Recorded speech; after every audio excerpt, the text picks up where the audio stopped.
अस्सलाम वालेकुम। तमाम उर्दू फिक्शन सुनने वालों को वेलकम।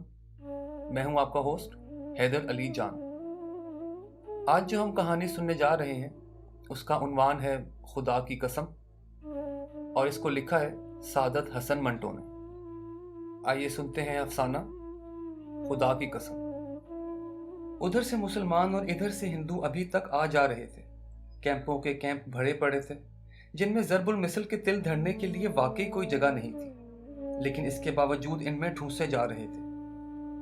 गल्ला नाकाफी है, खफजान सेहत का कोई इंतज़ाम नहीं, बीमारियां फैल रही हैं। इसका होश किसको था? एक अफरा तफरी का आलम था। सन 48 का आगाज था, गालबन मार्च का महीना। इधर और उधर दोनों तरफ रजाकारों के जरिए से मगुइया औरतों और बच्चों की बरामदगी का मुस्तहसन काम शुरू हो चुका था। सैकड़ों मर्द, औरतें, लड़के और लड़कियां इस कार खैर में हिस्सा ले रही थीं। मैं जब इनको सरगर्म अमल देखता तो मुझे बड़ी ताज्जुब खेज मुसर्रत हासिल होती। यानी खुद इंसान की बुराइयों के आसार मिटाने की कोशिश में मसरूफ था। जो इस्मतें लुट चुकी थीं उनको मजीद लूट खसूट से बचाना चाहता था। किस लिए? इसलिए कि उसका दामन मजीद धब्बों और दागों से आलूदा ना हो। इसलिए कि वो जल्दी जल्दी अपनी खून से लुथड़ी हुई उंगलियां चाट ले और अपने हम जिनसों के साथ दस्तरख्वान पर बैठकर रोटी खाए। इसलिए कि वो इंसानियत का सुई धागा लेकर जब तक दूसरे आंखें बंद किए हैं इस्मतों के चाक रफू कर दे। कुछ समझ में नहीं आता था, लेकिन इन रजाकारों की जद्दोजहद फिर भी काबिले कदर मालूम होती थी। इनको सैकड़ों दुश्वारियों का सामना करना पड़ता था। हजारों केकड़े थे जो इन्हें उठाने पड़ते थे, क्योंकि जिन्होंने औरतें और लड़कियां उड़ाई थीं सिमाप पात थे। आज इधर कल उधर, अभी इस मोहल्ले में अभी उस मोहल्ले में, और फिर आसपास के आदमी भी इनकी मदद नहीं करते थे। अजीब अजीब दास्तानें सुनने में आती थी। एक लिएज़न ऑफिसर ने मुझे बताया कि सहारनपुर में 2 लड़कियों ने पाकिस्तान में अपने वालिदैन के पास जाने से इनकार कर दिया। दूसरे ने बताया कि जब जालंधर में जबरदस्ती हमने एक लड़की को निकाला तो काबिज के सारे खानदान ने उसे यूं अलविदा कही जैसे वो उनकी बहू है और किसी दूर दराज सफर पर जा रही है। कई लड़कियों ने वालिदैन के खौफ से रास्ते में खुदकुशी कर ली। बाज सदमों की ताब न लाकर पागल हो चुकी थी। कुछ ऐसी भी थीं जिनको शराब की लत पड़ चुकी थी। उनको प्यास लगती तो पानी की बजाय शराब मांगती और नंगी गालियां बकती। मैं इन बरामद की हुई लड़कियों और औरतों के मुताल्लिक सोचता तो मेरे जहन में सिर्फ फूले हुए पेट उभरते। इन पेटों का क्या होगा? इनमें जो कुछ भरा है उसका मालिक कौन है, पाकिस्तान या हिंदुस्तान? और वो 9 महीने की बार बरदारी, उसकी उजरत पाकिस्तान अदा करेगा या हिंदुस्तान? क्या ये सब जालिम फितरत या कुदरत के बही खाते में दर्ज होगा? मगर क्या इसमें कोई सफ़ा खाली रह गया है? बरामदा औरतें आ रही थीं, बरामदा औरतें जा रही थीं। मैं सोचता था कि ये औरतें मगुइया क्यों कहलाई जाती हैं? उन्हें अगवा कब किया गया है? अगवा तो एक बड़ा रोमांटिक फेल है जिसमें मर्द और औरतें दोनों शरीक होते हैं। ये तो एक ऐसी खाई है जिसको फांदने से पहले दोनों रूहों के सारे तार झुंझुना उठते हैं। लेकिन ये अगवा कैसा है कि एक निहत्ती को पकड़कर कोठरी में कैद कर दिया। लेकिन वो जमाना ऐसा था कि मंतिक, इस्तदलाल और फलसफा बेकार चीजें थीं। इन दिनों जिस तरह लोग गर्मियों में भी दरवाजे और खिड़कियां बंद कर कर सोते थे, इसी तरह मैंने भी अपने दिलो दिमाग की सब खिड़कियां और दरवाजे बंद कर दिए थे। हालांकि उन्हें खुला रखने की ज्यादा जरूरत इसी वक्त थी, लेकिन मैं क्या करता? मुझे कुछ सूझता नहीं था। बरामदा औरतें आ रही थीं, बरामदा औरतें जा रही थीं। ये दरामद और बरामद जारी थी, तमाम ताजराना खसूसियात के साथ। और सहाफ़ी, अफसाना निगार और शायर अपने कलम उठाए शिकार में मसरूफ थे। लेकिन अफसानों और नज़मों का एक सैलाब था जो उमड़ चला आ रहा था। कलमों के कदम उखड़ उखड़ जाते थे, इतने सीध थे कि सब बुखला गए थे। एक लिएज़न ऑफिसर मुझसे मिला, कहने लगा, तुम क्यों गुमसुम रहते हो? मैंने कोई जवाब ना दिया। उसने मुझे एक दास्तान सुनाई। मगुइया औरतों की तलाश में हम मारे मारे फिरते हैं, एक शहर से दूसरे शहर, एक गांव से दूसरे गांव, फिर तीसरे गांव, फिर चौथे। गली गली, मोहल्ले मोहल्ले, कूचे कूचे, बड़ी मुश्किलों से गौहरे मकसूद हाथ आता है। मैंने दिल में कहा, कैसे गौहर, गौहर ना सिफ्ता या सिफ्ता। तुम्हें मालूम नहीं हमें कितनी वक़्तों का सामना करना पड़ता है, लेकिन मैं तुम्हें एक बात बताने वाला था। हम बॉर्डर के उस पार सैकड़ों फेरे काट चुके हैं। अजीब बात है कि मैंने हर फेरे में एक बुढ़िया को देखा, एक मुसलमान बुढ़िया को। वो 1.5 उम्र की थी।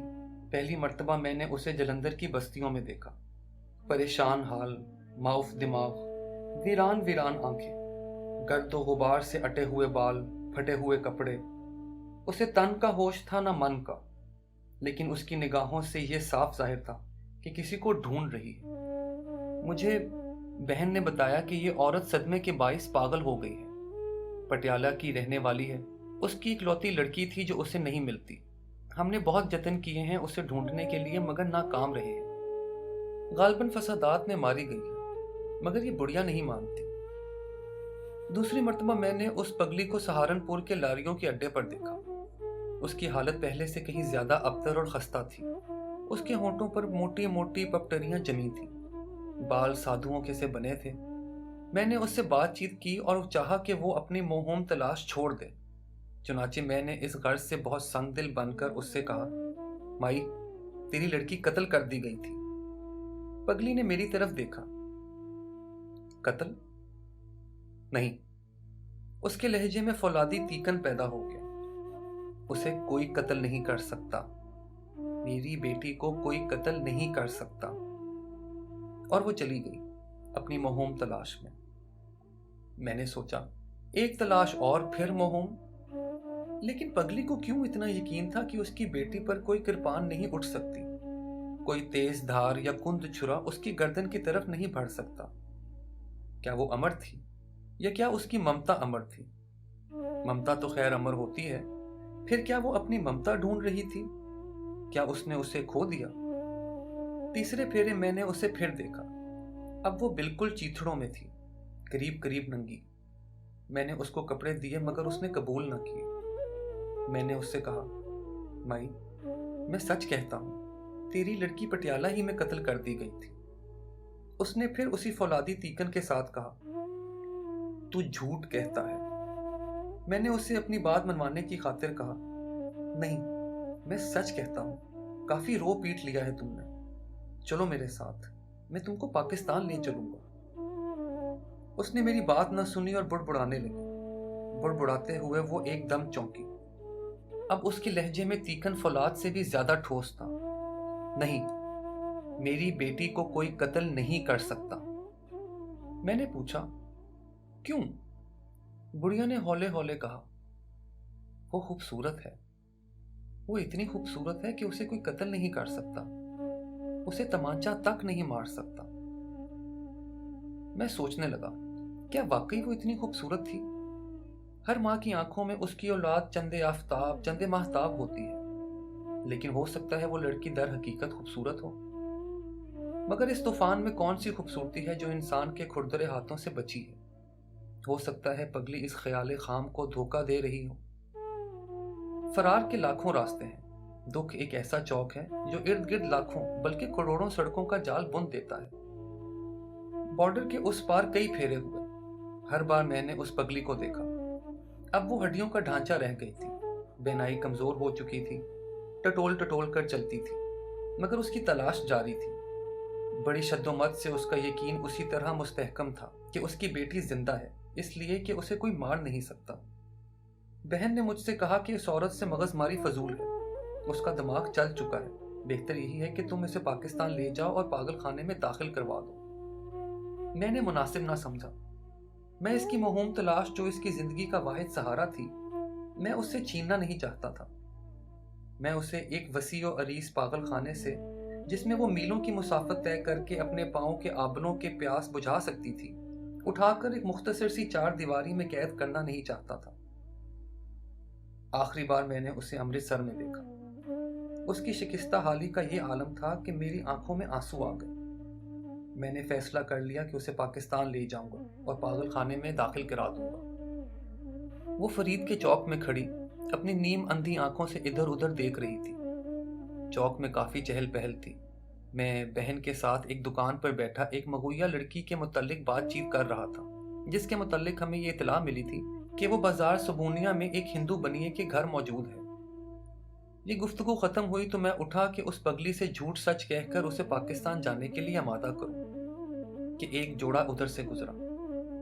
عورت نے گھونگھٹ کاڑا ہوا تھا، چھوٹا سا گھونگھٹ۔ اس کے ساتھ ایک سکھ نوجوان تھا، بڑا چھیل چھبیلا، بڑا تندرست اور تیکھے تیکھے نقشوں والا۔ جب وہ دونوں اس پگلی کے پاس سے گزرے تو نوجوان ایک دم ٹھٹک گیا۔ اس نے 2 قدم پیچھے ہٹ کر عورت کا ہاتھ پکڑ لیا، کچھ اس اچانک طور پر کہ لڑکی نے اپنا چھوٹا سا گھونگھٹ اٹھایا۔ لٹھے کی دھلی ہوئی سفید چادر کے چوکھٹے میں مجھے ایک ایسی گلابی چہرہ نظر آیا جس کا حسن بیان کرنے سے میری زبان عاجز ہے۔ میں ان کے بالکل پاس تھا۔ سکھ نوجوان نے اس حسن و جمال کی دیوی سے اس پگلی کی طرف اشارہ کرتے ہوئے سرگوشی میں کہا، تمہاری ماں۔ لڑکی نے ایک لہجے کے لیے پگلی کی طرف دیکھا اور گھونگھٹ چھوڑ لیا، اور سکھ نوجوان کا بازو پکڑ کر بھینچے ہوئے لہجے میں کہا، چلو۔ اور وہ دونوں سڑک سے ذرا ادھر ہٹ کر تیزی سے آگے نکل گئے۔ پگلی چلائی، بھاگ بھری، بھاگ بھری۔ وہ سخت مضطرب تھی۔ میں نے پاس جا کر اس سے پوچھا، کیا بات ہے مائی؟ وہ کانپ رہی تھی۔ میں نے اس کو دیکھا ہے، میں نے اس کو دیکھا ہے۔ میں نے پوچھا، کسے؟ اس کے ماتھے کے نیچے 2 گڑھوں میں اس کی آنکھوں کے بے نور ڈھیلے متحرک تھے۔ اپنی بیٹی کو، بھاگ بھری کو۔ میں نے پھر اس سے کہا، وہ مر کھپ چکی ہے مائی۔ اس نے چیخ کر کہا، تم جھوٹ کہتے ہو۔ میں نے اس مرتبہ اس کو یقین دلانے کی خاطر کہا، خدا کی قسم کھا کر کہوں، وہ مر چکی ہے۔ یہ سنتے ہی وہ پگلی چوک میں ڈھیر ہو گئی۔ ابھی آپ سن رہے تھے سعادت حسن منٹو کا لکھا ہوا ایک افسانہ، خدا کی قسم۔ امید ہے آپ کو پسند آیا ہوگا۔ میں انشاءاللہ جلد ہی حاضر ہوں گا ایک نئے افسانے کے ساتھ۔ تب تک اپنا خوب خیال رکھیے۔ خدا حافظ۔